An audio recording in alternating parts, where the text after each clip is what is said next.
So I went to the Thor marathon tonight and I met Loki there and he taught me a trick that I want to try out for you guys. Let me just warm up for a second.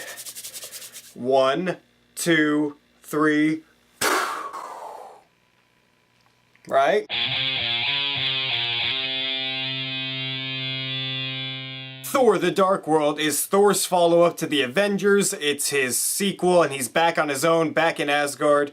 And there's this evil force led by a dark elf named Malekith, and he wants to cover the world in darkness. So Thor has to team up with Loki and go after this guy.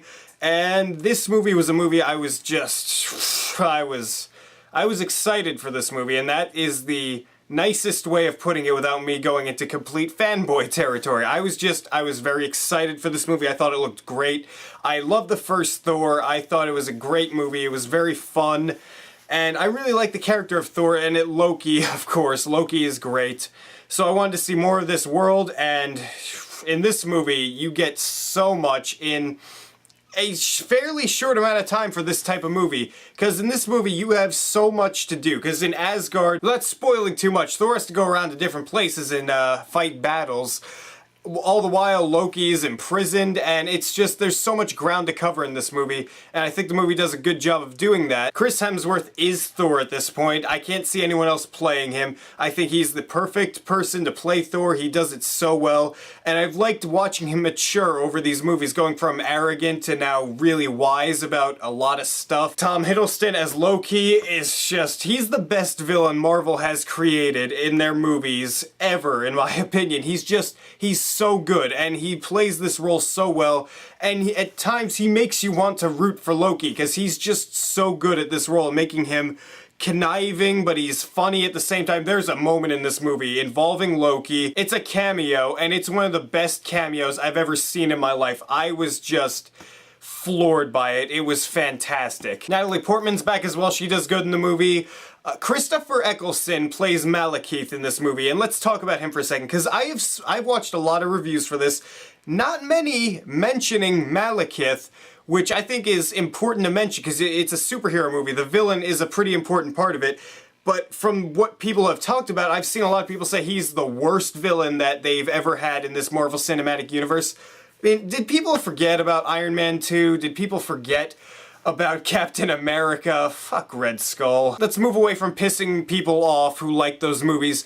I thought Malekith was a pretty good villain. I didn't think he was a fantastic villain. He sure isn't a Loki, but he was very good. He was good for this movie. He's not extremely memorable, but he does the job that he needs to do in this movie, and I thought for the movie itself, he was pretty menacing, and the makeup for him just looked absolutely brilliant. I thought Malekith's look, and all the Dark Elves, they looked fantastic, especially when he gets this scar on the right side of his face. It's so detailed, and I'm pretty sure it was prosthetics. It all looked really great. Kat Dennings is in the movie more than she was in the last movie, and honestly, I don't like Kat Dennings that much, and in this movie, I thought she was really gonna piss me off a lot. However, she actually didn't annoy me that much. There were a few times where she bugged me a little bit, but honestly, she didn't get on my nerves too much. And let's branch off of that. This movie uses comedy a lot. It's to the point where I could see some people saying it went a little bit overboard with the comedy at certain times, but honestly, most of the time I thought the jokes worked well in the scenes that they were in. I thought it made the movie not have an overly serious tone, and it gave it light at the right time.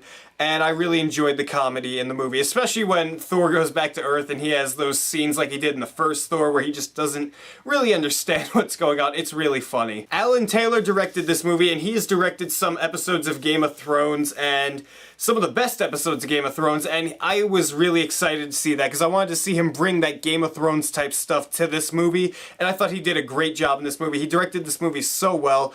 The cinematography was well done. There were some really nice, really wide shots that looked fantastic. The action in the movie is really fun to watch. The end fight scene in this movie, without spoiling too much about what happens when Thor is fighting Malekith, holy shit, it was so great. And they even did intertwine some comedy moments in there, and I thought it worked.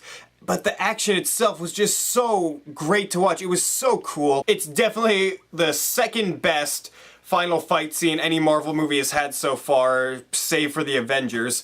It's so cool, it's so great to watch. And this movie, it does move forward the Marvel Cinematic Universe. There are certain things in the movie that push forward what's going to happen in the future, especially during the end credits sequences. Stay till the complete end, because there's one in the middle of the credits and one at the end, like the Avengers last year. I'm really liking this so far, how these Phase 2 movies have all felt like their own type of movie. Like Iron Man 3 was an action comedy type thing, but Thor 2 is like a fantasy movie, and you see Captain America 2, the trailer, it looks like a political thriller.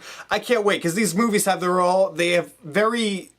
they have very distinctive feels to them, and I really like that. Thor: The Dark World is a great superhero movie. The action is really well done. Everyone plays their character really well. It's just so much fun to watch. It's a blast. It is a great time at the movies. I really highly suggest you go check it out.